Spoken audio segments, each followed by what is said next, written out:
My name is Natalie Harper. I'm 29 years old. I've learned something uncomfortable about betrayal. It doesn't arrive like a storm. It comes in calm voices, measured sentences, the kind that sound reasonable enough that you almost question your own reaction.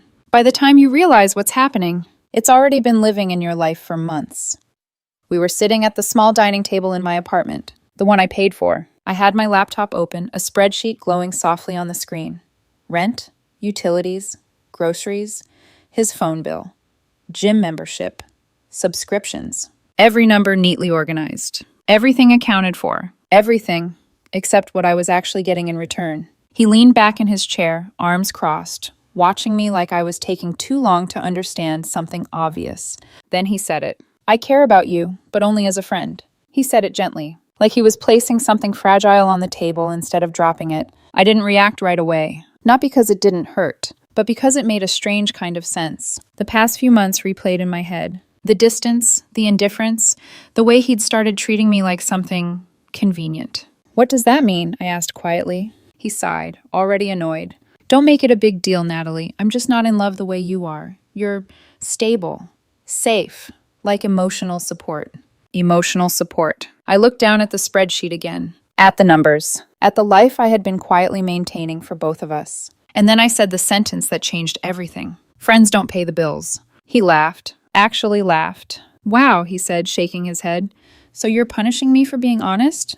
I'm not punishing you, I replied calmly. I'm adjusting. That word irritated him more than anything else I could have said. Adjusting meant I wasn't reacting. Adjusting meant I was thinking. He stood up, grabbed his jacket, already done with the conversation. You're being petty, he snapped, and insecure.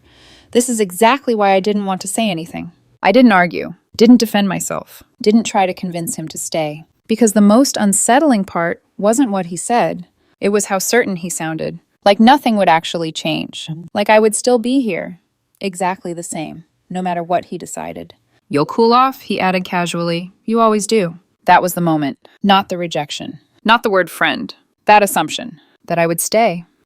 That night I canceled everything. Rent contribution, phone plan, streaming services, the grocery account I'd added him to. Every automatic payment connected to his name, gone. I didn't do it angrily. I did it methodically, like closing accounts that no longer made sense. I treated him exactly how he defined us. Friends.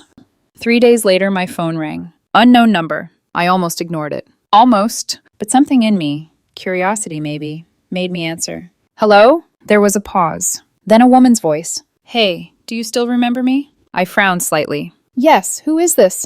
A soft exhale. It's me, Lila. His ex-girlfriend. I hadn't spoken to her in almost a year. The last time was at a family barbecue where she joked, half serious, that he always landed on his feet. At the time I laughed. Now it felt like a warning I hadn't understood. I remember, I said slowly. Another pause. Longer this time. He's not doing well, she said. That tracked. Apparently, the first night everything got cut off. He thought it was a bluff. He told her I was being dramatic. That I'd come back once I realized how lonely it felt without him. That I just needed time. Time to return to my role. Day 2, she continued. His card got declined at a cafe. I said nothing. He texted you, right?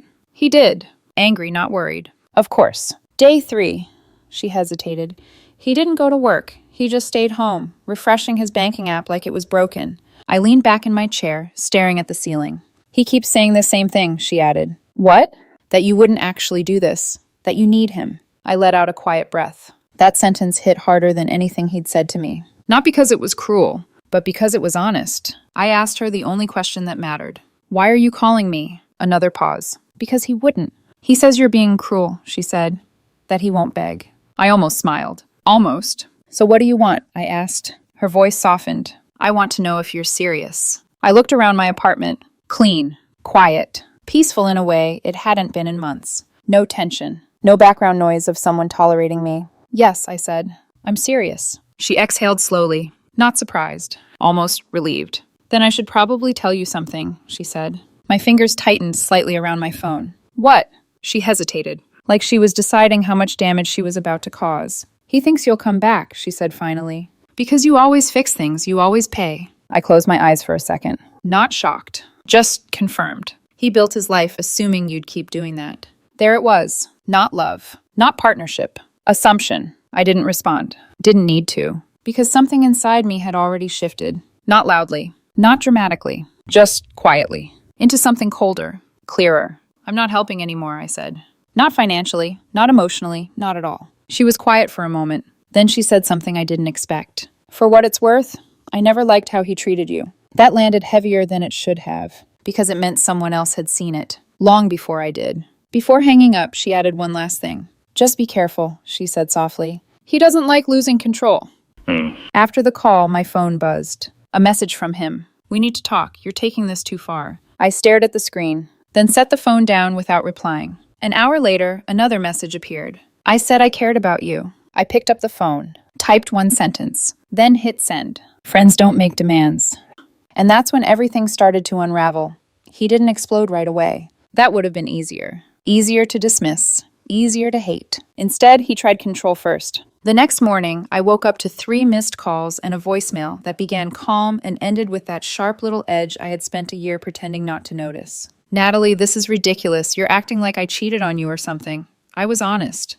That should count for something. Call me back so we can fix this like adults. Fix this. Like the problem was confusion. Like what he revealed about himself was just poor phrasing. I deleted the voicemail. By noon, mutual friends started texting me. Not to ask if I was okay. Not to ask what happened. Just those careful, probing little messages people send when they've already heard one version and want to see if you'll embarrass yourself correcting it. Hey, what's going on with you two? He seems really upset. Did you really cut him off like that? You know he's struggling, right? That last one almost made me laugh. Struggling. As if my role in his life had been so normalized that the moment I stepped back, his collapse became my emergency. I didn't answer anyone. Instead, I sat at my kitchen counter with a cup of coffee I forgot to drink and let memory do something. Memory is cruelly good at. It started organizing all the things I had ignored. The little jokes. The casual entitlement. The way he used to say, you're basically my wife already, whenever a bill came up, but somehow never said it when a decision had to be made. The way he called me stable when he wanted comfort, safe when he wanted access, reliable when he meant available. He had never really hidden it. I had just kept translating it into love. That afternoon, he showed up at my apartment. No warning, no text, just a hard knock at the door like he still had some right to my time. I looked through the peephole and saw him standing there with his jaw tight, shoulders rigid, already angry before I'd even let him in. I opened the door. He brushed past me automatically. That tiny movement told me everything. He still thought this was his space to enter, his argument to win, his balance to restore. He sat on the couch and looked around my living room like he was evaluating a temporary inconvenience. So, he said, crossing one ankle over his knee, you really did it. Yes, he frowned. You're being dramatic. I'm being consistent. That hit him immediately. He hated calm when he was trying to create chaos. You can't just pull support because I told you the truth. I stayed standing, one shoulder against the wall, leaving distance between us on purpose. I didn't pull support, I said. I adjusted the relationship. He scoffed, shaking his head. You make everything sound so cold. No, I said, just clear. His expression changed then, not softer, sharper. He leaned forward, elbows on his knees, hands clasped like he was trying to hold himself together through irritation alone. Do you have any idea how hard things are for me right now? I looked at him for a moment. I really did. That was the problem. I do, I said, and it's not my responsibility anymore. He stared at me. I could see the exact second that landed. Not in his heart, but in his ego. So that's it? He asked. You're just going to abandon me? The word was chosen carefully. Abandon. Not leave, not step back, not refuse. Abandon. I met his eyes and said, friends don't abandon each other. They just don't owe each other a lifestyle. His face flushed red. For a second, I saw something raw there. Not heartbreak. Humiliation. You think you're better than me now? He hissed. No. I let the silence sit for a breath. I think boundaries matter. That made him stand. He paced once across the room, then turned back toward me with that brittle expression people get when they're trying not to beg and failing. You know what? He said. You're proving exactly why I needed distance. You're transactional. You do nice things and then weaponize them when you don't get the response you want. The lie in that sentence was polished enough to sound almost true. That's what made it dangerous. I didn't defend myself. I didn't list receipts or sacrifices or all the months I had quietly carried us while he acted like my effort was just part of the wallpaper. I just said, you defined the relationship. I believed you. He opened his mouth, closed it, then grabbed the back of a dining chair like he needed something solid to hold. You're going to regret this, he said. Maybe once that would have worked on me. Maybe once I would have chased that sentence for hours, desperate to prove I was still good, still loving, still worth choosing. But something in me had already gone still. "No," I said quietly. "I don't think I will." He stared at me another second, then walked to the door. At the threshold, he turned like he had one final card to play. "You won't last a week without hearing from me." I almost smiled. Because even then, even standing in the wreckage of the control he'd lost, he still thought absence was something he owned. When the door shut behind him, the apartment felt quiet in a way that was almost unfamiliar. Not lonely, just unoccupied, like some constant static had finally been unplugged. 2 days later, he sent me a payment request, $420. The caption read, "Utilities you forgot about." I stared at it for a full minute, not because I was shocked, because I wasn't. That was the disturbing part. Somewhere, under all his outrage and wounded pride, he still believed the system was intact enough to bill me. I declined the request and added one note. "Friends cover their own expenses." His response came fast. Too fast. "Wow. So you're really pretending I don't exist after everything I gave you?" I read it twice, then set the phone face down on the counter and laughed once under my breath. Everything I gave you. What exactly had that been? Mixed signals? Indifference? A carefully rationed affection designed to keep me useful? Another text came in. "I thought you were different." Then another. "You know I don't have anyone else right now." That one was supposed to trigger guilt. It would have, once. But by then, guilt had started to lose its grip on me. Because guilt only works when you believe someone else's survival is your assignment. I didn't respond. That night, Lila texted me. "He's telling his mother you financially abused him." I sat very still after reading that. Not because it surprised me, because there it was. The pivot. The story had changed. He wasn't the boyfriend who casually downgraded me while expecting continued access to my money. He was now the victim of a cold, controlling woman who cut him off the moment he spoke honestly. It was ugly. And worse, it was plausible enough to travel. I called her. She answered on the second ring. "He really said that?" I asked. Her sigh was immediate. "Yes, and he's getting dramatic now, saying you used money to control the relationship." I walked slowly to the window, looking out at the parking lot below, the yellow wash of streetlights across windshields and concrete. "He lived in my apartment," I said, "on my bills, on my accounts." "I know." He called me his friend. "I know." Her voice softened. "But he's talking first, Natalie, and when people hear emotion before facts, they usually remember the emotion."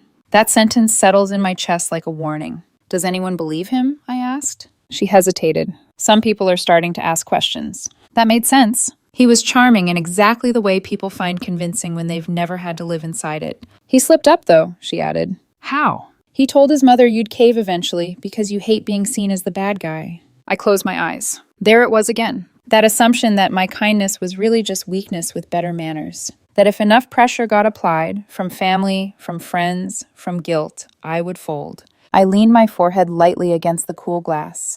"I'm not helping him," I said. "I know," she replied. "I just thought you should know what version of you he's building." After the call ended, I stayed by the window for a long time. Not crying, not pacing, just standing there, letting the truth settle into its final shape. He wasn't trying to repair anything. He was trying to restore access. That was the difference. And once I saw it, I couldn't unsee it. The next morning, a message came from a number I didn't recognize. "Hi, Natalie, this is Brian. We met at his birthday dinner last year. He's having a rough time. Maybe you should reach out." I didn't answer. An hour later, another text. This one from him. Shorter, softer, calculated. "I never said I didn't want you. I just needed time." I stared at the screen and felt something surprising. Nothing. No rush of hope, no ache, no temptation to decode. Just a kind of emotional blankness that felt cleaner than pain. That was when I understood something irreversible had happened. My heart hadn't hardened. It had stepped out of the argument. By the end of the week, he changed tactics again. The anger disappeared. The accusations faded. He started texting like nothing catastrophic had happened at all. "Did you see the weather today? Remember that Thai place near your office? I found your old sweater. Want me to drop it off?" Those messages were worse, somehow. Not cruel. Not desperate. Just false. Like he was trying to recreate normalcy by force, laying familiar little stepping stones back toward the version of me that used to answer. I ignored everyone. And the silence did exactly what I suspected it would. It unsettled him more than any fight ever could. Because he couldn't perform against silence. He couldn't twist it. Couldn't provoke it.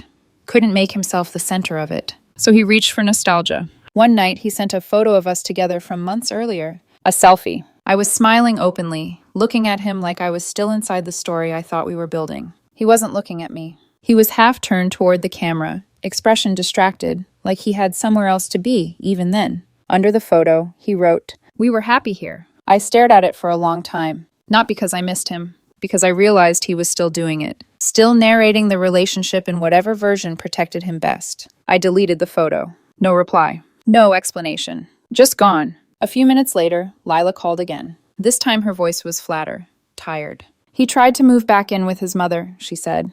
"And?" She said no. I let that silence breathe. "He thought one of his friends would take him in," she added. "Apparently nobody actually offered." That image settled somewhere deep in me. Not because I enjoyed it, because it explained the panic that had been building behind every text. He wasn't grieving me. He was running out of places to land. "He keeps saying you turned everyone against him," she said. I looked around my apartment again. Everything exactly where I'd left it. Everything finally mine in a way it hadn't been, while I was sharing it with someone who resented needing me. "I didn't turn anyone against him," I said. "I just stopped cushioning the consequences." She went quiet. Then, almost reluctantly, she said, "For what it's worth, I think you really believed you'd never say no." I sat down slowly at the edge of my bed. That sentence should have hurt. Instead, it clarified everything. Not because he loved me too much to imagine losing me, because he had built his life around the idea that I would keep carrying what he dropped. That night, just before midnight, my phone lit up again. A new message from him. No anger this time. No casual tone. No performance. Just one line. "Can we please reset? I don't need everything. I just need help until I'm back on my feet." There it was. No apology, no accountability, no mention of love. Just the real request at the center of all this. Help. Access. Dressed in softer language. I typed a response. Deleted it. Typed another. Deleted that too. Then I sent the only sentence that felt true. "You said you cared about me as a friend. This is what that looks like." He didn't answer. But 30 minutes later, my phone rang from another unfamiliar number. And before I even picked it up, I knew the silence was over. I let the phone ring twice before answering. Not because I was unsure, because I already knew what was coming. "Hello?" A pause. Then a woman's voice. Measured, controlled. The kind that tries to sound reasonable before it becomes forceful. "Natalie, this is his mother." Of course it was. I leaned back in my chair, eyes drifting to the same spreadsheet still open on my laptop.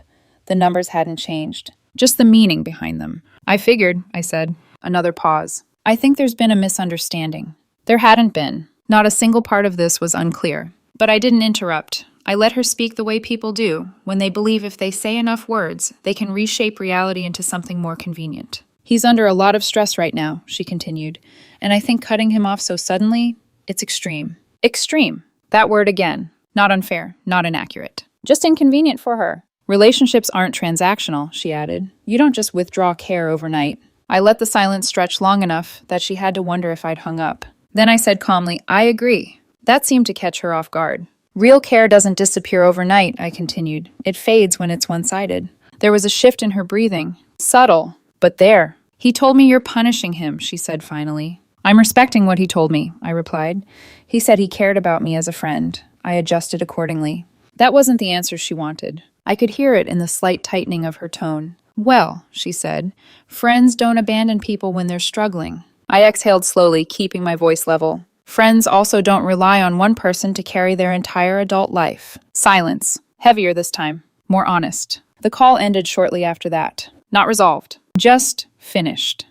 An hour later, my phone buzzed again. His name. I stared at it for a moment before opening the message. No insults. No manipulation. No pretending. Just a long paragraph. Actually, several. I scrolled slowly. He said he didn't mean it the way it came out. That he'd been confused. That he'd taken me for granted because I was always there. That he never thought I would actually leave. I stopped reading there, because that was the only honest sentence in the entire message. Not "I miss you." Not "I was wrong." Just surprise. "I never thought you'd actually leave." That was the truth. And it explained everything. I didn't reply.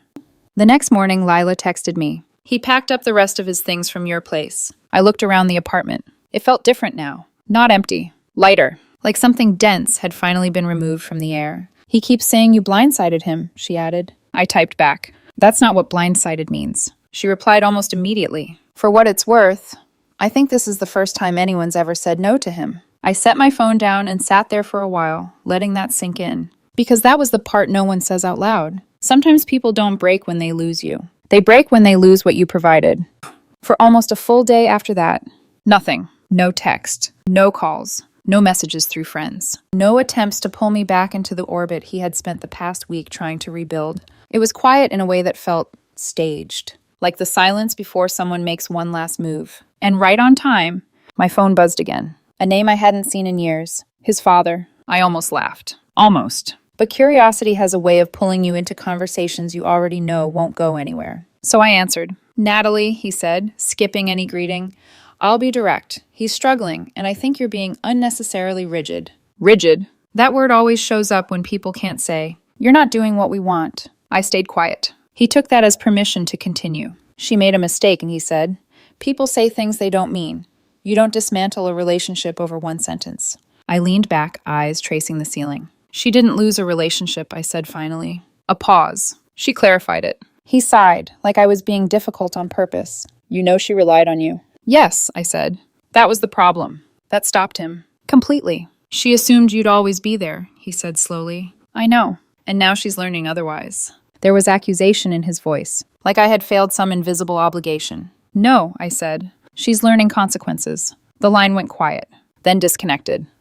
That should have been the end of it, but it wasn't. Because when control slips slowly, it doesn't disappear. It fractures. And sometimes it gathers itself for one final attempt.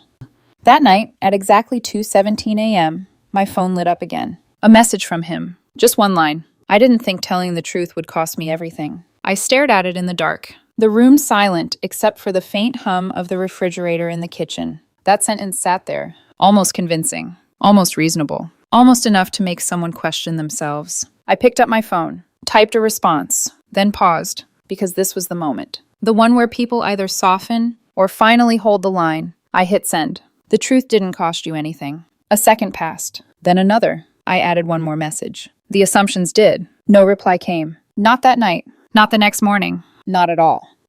A week later, I ran into one of our mutual friends at the grocery store. He looked uncomfortable the second he saw me. Like he had been preloaded with a version of me he wasn't sure how to reconcile with the one standing in front of him. Hey, he said, shifting awkwardly.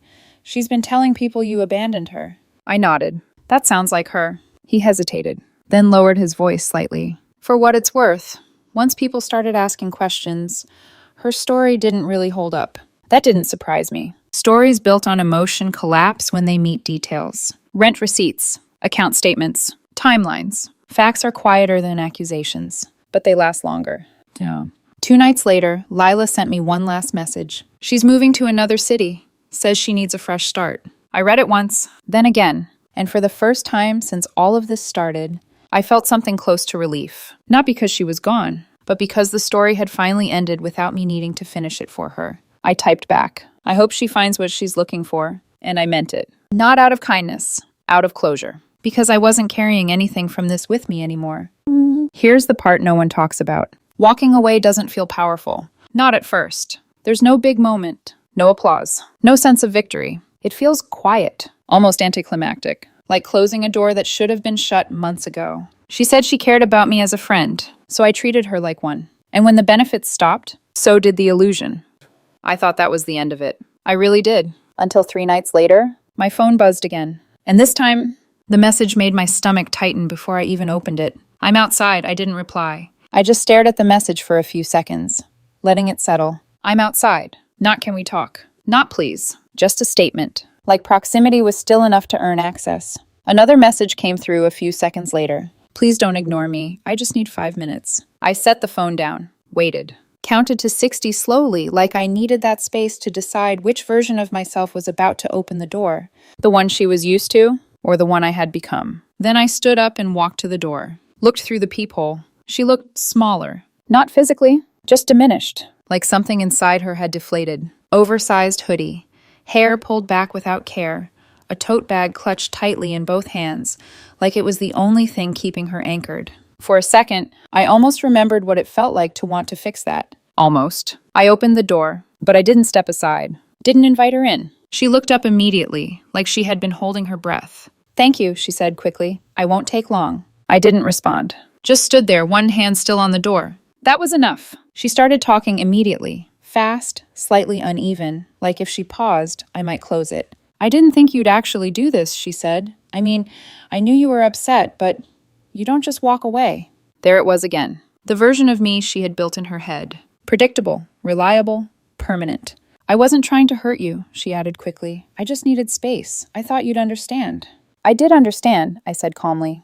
That's why I stepped back. She frowned. Not like this. I tilted my head slightly. What did you expect? She hesitated. And then, for the first time since all of this started, she said something honest. I thought you'd fight for me. The sentence hung there between us. Not choose me. Not love me. Fight. I nodded slowly. I already did, I said. For a year. Her eyes filled slightly. But I didn't move. Didn't soften. Because I finally understood something I hadn't been able to name before. She didn't notice effort unless it was loud. And mine had always been quiet. I don't have anywhere to go, she said finally, her voice dropping. I just need a little help until I figure things out. There it was, stripped of performance. No romance, no confusion, no layered meaning. Just the same request. One last time. Help! I met her eyes. Calm, steady, unmoved. You told me who I was to you, I said. I believed you. She opened her mouth, closed it, and for the first time, she looked like she understood. Not emotionally, not fully, but enough. Enough to see that something had shifted permanently. That the version of me she was used to was gone. I stepped back, not to let her in, just enough to close the door gently between us. And I did, without hesitation, without guilt, without looking back through the peephole. The next 2 days were quiet, not peaceful, not tense, just still, like everything had finally reached its natural end. No messages, no calls, no third-party attempts to reopen something that had already been closed. It felt different this time, not like silence waiting to be broken, like silence that had been earned. Then, late on the third day, my phone buzzed. Her name. I looked at it for a long moment before opening the message. Just one line. I'm leaving the city. I read it once. Then again, waiting for something else. An explanation, a request, a hook. Nothing came. Just that. I didn't reply, because there was nothing left to say. A week later, I ran into the same mutual friend again. This time, he didn't look uncomfortable, just curious. She actually left, he said. I heard, I replied. He nodded slowly. People started talking, once things didn't add up. I didn't ask what he meant. I already knew. Her story kind of fell apart, he added, when people looked at the details. That's the thing about narratives built on emotion. They don't survive contact with facts. Not for long. That night, Lila sent me a final message. She made it there. New place. New job, apparently. I read it, then typed back. I hope it works out for her. And I meant it. Not because I missed her. Not because I wanted anything back. But because I was done carrying something that no longer belonged to me. Here's the truth no one tells you. Walking away doesn't feel powerful. It doesn't feel like revenge. It doesn't feel like winning. It feels quiet. Like setting something heavy down after carrying it so long, you forgot it wasn't yours. There's no speech. No moment where everything clicks into place. Just the slow realization that you finally listened. When someone showed you exactly how they saw you. She said she cared about me as a friend, so I treated her like one. And when the benefits stopped, so did everything else. Not because I was cruel, because I was clear. Yeah. A month later, I was sitting in the same apartment, same table, same laptop. But the spreadsheet looked different. Not because the numbers changed, because the weight behind them was gone. Everything on that screen was mine, earned, kept, not shared with someone who resented needing me. That night, as I closed my laptop and stood up, my phone buzzed one last time. Unknown number. I stared at it for a second, then let it ring. Because some doors, once closed, don't need to be opened again.